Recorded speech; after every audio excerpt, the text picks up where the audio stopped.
Chers amis du bien-être, bonjour, je suis Lassène, acteur et coach.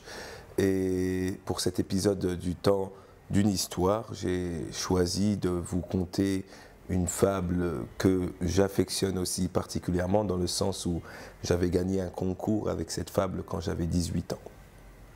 Et cette fable, c'est le loup et les bergers. Je suis sûr qu'elle fera écho avec certaines polémiques que nous entendons aujourd'hui. Alors, ça commence comme ça. Un loup rempli d'humanité, entre parenthèses, s'il en est de tel dans ce monde, donc c'est Jean de La Fontaine qui nous donne une belle leçon aussi de poésie, c'est-à-dire un loup qui a de l'humanité en lui, s'il en est de tel dans ce monde. Est-ce qu'il y a de l'humanité? C'est une question que je laisse ouverte. Fit un jour sur sa cruauté. Donc il fait son examen de conscience sur la cruauté qu'on lui prête. Un loup rempli d'humanité fit un jour sur sa cruauté, quoiqu'il ne l'exerçât que par nécessité. Un loup ne va pas manger pour s'empiffrer, il va manger seulement quand il a faim, d'accord? Quoiqu'il ne l'exerçât que par nécessité. Une réflexion profonde. Donc il est en pleine méditation. Et là, c'est lui qui parle. « Je suis haï, dit-il. Et de qui? De chacun. Le loup est l'ennemi commun. Chiens, chasseurs, villageois s'assemblent pour sa perte.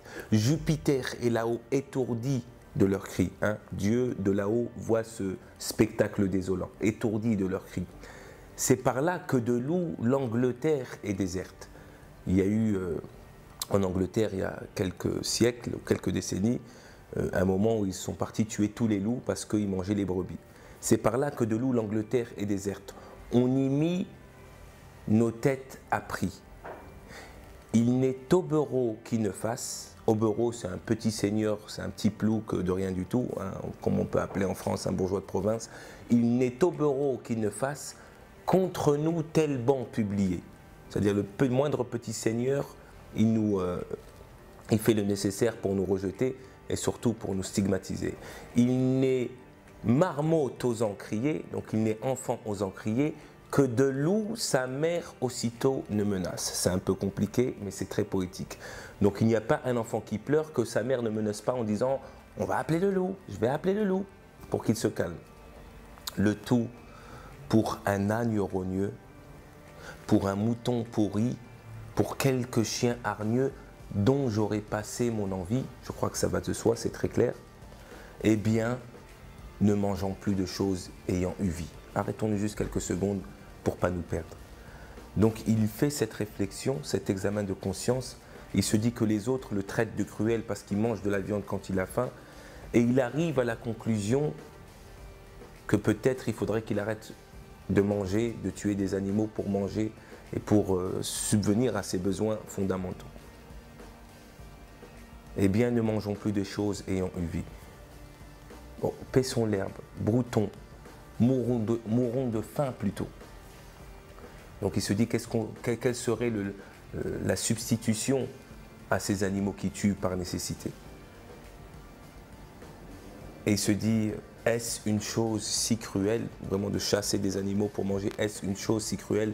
Vaut-il mieux s'attirer la haine universelle? Donc il pèse un petit peu sa thèse et son antithèse. Est-ce qu'il doit continuer à vivre comme la vie, c'est-à-dire naturellement, ou est-ce qu'il doit changer de philosophie de vie par rapport au point de vue de l'autre? Et là, il va se passer quelque chose de très marrant. C'est là aussi encore la force de Jean de La Fontaine. C'est que, disant ces mots, il vit des bergers, pour leur veau, manger un agneau cuit en broche. C'est-à-dire que les personnes qui le stigmatisent et qui lui disent que c'est un assassin parce qu'il tue les animaux, mangent eux-mêmes les animaux. C'est ironique, n'est-ce pas? « Oh, oh, dit-il, je me reproche. Le sang de cette gens, voilà ces gardiens. C'est eux les plus cruels, ce n'est pas moi. » Et il a raison de le dire. Le sang de cette gens, voilà ces gardiens, s'en repaissant eux et leurs chiens. Non seulement eux, ils mangent de l'agneau, mais aussi leurs chiens. Et moi, loup, j'en ferai scrupule. Et moi, je devrais m'en priver. Non, non, par tous les dieux, je serai ridicule. Thibaut l'agnelet passera, c'est un petit agneau passera, sans qu'en la broche je le mette. Non seulement lui, mais la mère qu'il tête et le père qu'il engendra. C'est-à-dire que je mangerai toute la famille des agneaux. Et Jean de La Fontaine, je vais l'écourter cette fable parce qu'elle est très longue, dit « Berger, berger, le loup n'a tort que quand il n'est pas le plus fort. Voulez-vous qu'il vive en ermite? Voulez-vous qu'il vive totalement reculé, loin de l'humanité ?» Je crois que ça fait écho, encore une fois, avec ce que nous voyons aujourd'hui dans le paysage médiatique. J'espère que vous avez apprécié cette fable. N'hésitez pas à partager, à liker. Je vous donne rendez-vous dans une prochaine vidéo. D'ici là, n'oubliez pas de vivre la plus belle des vies. Merci.